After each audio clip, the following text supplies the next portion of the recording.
tihang nakita ni Yosue ang mga paril sa Jericho.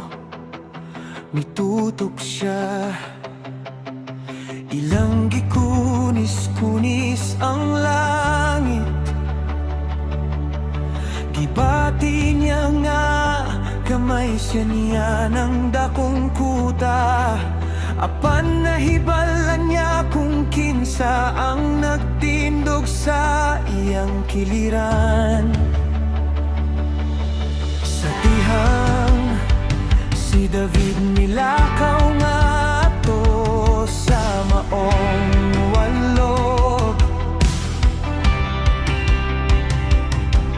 Nadungog niya ang mga tambol sa gubat. Usa ka bato, usa ka lambuyog, usa ka asad. Nito siya igona ka na.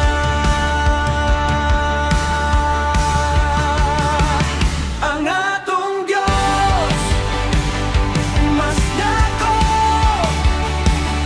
mahimo niya ang tanang butang, walay imposible. Ang akong Jesus gamhanan, siya ang akong Ginoo ug Hari. Siya ang akong Ginoo ug Hari.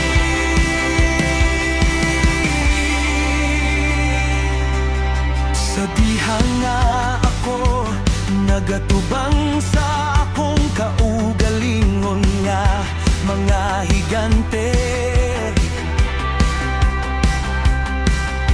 mga anino nga mikamang sa akong hunahuna.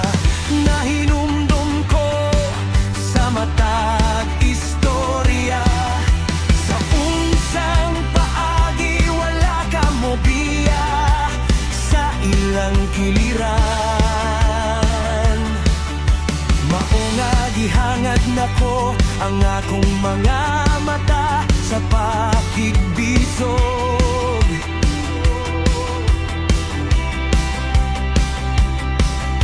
Isulti ang imong ngalan sa kahadlok. Ikaw ang kusog, ikaw ang akong kaisog. Kanunay ka nga nagpaduol.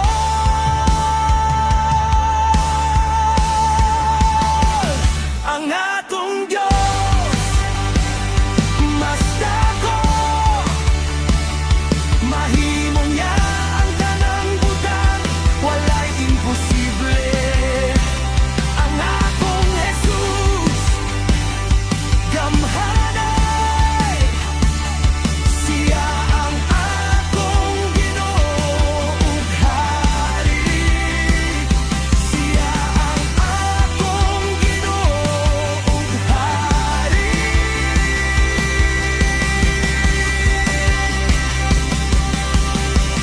Mas dako pa sa bukid sa akong dalan, mas kusog pa sa mga bagyo nga nagsinggit sa akong ngalan.